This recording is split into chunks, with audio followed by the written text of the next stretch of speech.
Senator Kaine, or I guess I better use the senator from Virginia, starts bringing up the fact that what if you showed up drunk to your job? How many senators have showed up drunk to vote at night? Have any of you guys asked them to step down and resign from their job? And don't tell me you haven't seen it, because I know you have. And then how many senators do you know have got a divorce before cheating on their wives? Did you ask them to step down? No. But it's for show. You guys make sure you make a big show and point out the hypocrisy because the man's made a mistake. And you want to sit there and say that he's not qualified? Give me a joke. I mean, it is so ridiculous that you guys hold yourself as this higher standard and you forget you got a big plank in your eye. We've all made mistakes. As I've said to many of you in private meetings, when President Trump chose me for this position, the primary charge he gave me was to bring the warrior culture back to the Department of Defense. He, like me, wants a Pentagon laser focused on lethality, meritocracy, warfighting, accountability, and readiness. What are those steps that you will take to ensuring the Pentagon has a clean audit by the year 2028?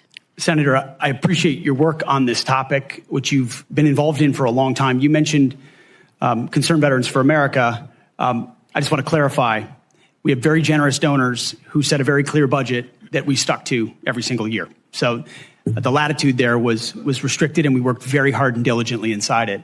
You've also been a leader on the Pentagon audit for a very long time. I think when we met, Senator, I said 2014 was the first year. Mm-hmm. We discovered a 2013 op-ed I wrote about the need for a Pentagon audit, because an audit is an issue of national security and frankly, respect to American taxpayers who give $850 billion over to the Defense Department and expect that we know where that money goes. Mm-hmm. And if that money is going somewhere that doesn't add to tooth and instead goes to fat or tail, we need to know that. Or if it's wasted, we need to know that. So I think previous secretaries of defense, with all due respect, haven't necessarily emphasized the strategic prerogative of an audit.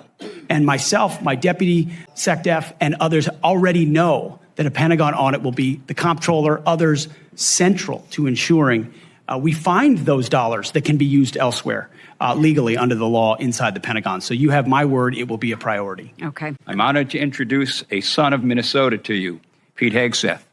As a senator from Minnesota, I spent many hours with this young man as he walked the halls of Congress advocating on behalf of America's veterans. And he is young in the best sense of the word. He is strong, focused, intelligent, incisive, a great listener, and is almost supernaturally energetic, just what we need in a Secretary of Defense in times of massive change. He is the real deal. F. Scott Fitzgerald was a writer in my city of St. Paul, and said the problem with America is that there are no second acts. He was wrong. Pete was a brave soldier, has been an able communicator, and I believe is about to begin a great second act as our Secretary of Defense. He has struggled and overcome great personal challenges. Please don't give into the cynical notion that people can't change. We need the ones who can change to lead us, to be beacons of hope, and to remind us that grace can lead us home. 4 years ago, President Biden's nominee, Lloyd Austin, a good and honorable man, received 97 votes on the floor of the Senate. And we went through the debacle of the Afghanistan withdrawal. Putin invaded Ukraine. The Houthis endanger our shipping lanes.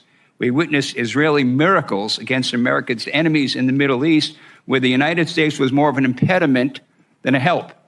Our recruitment numbers have sunk dramatically, and our southern border has suffered a slow but dangerous invasion. Yes, Pete Hegseth is an out-of-the-box nominee, and I say it's high time to get out of the box. One more thought. The country longs for a government of less division and more respect and dignity. My hope is that this committee hearing provides what they are asking for. Disagree? Yes. Strongly if necessary. But then come together to support the nominee, this nominee, Pete Hegseth, of the one president we have at a time, laying aside partisan politics for the essential mission of national security upon which everything else depends.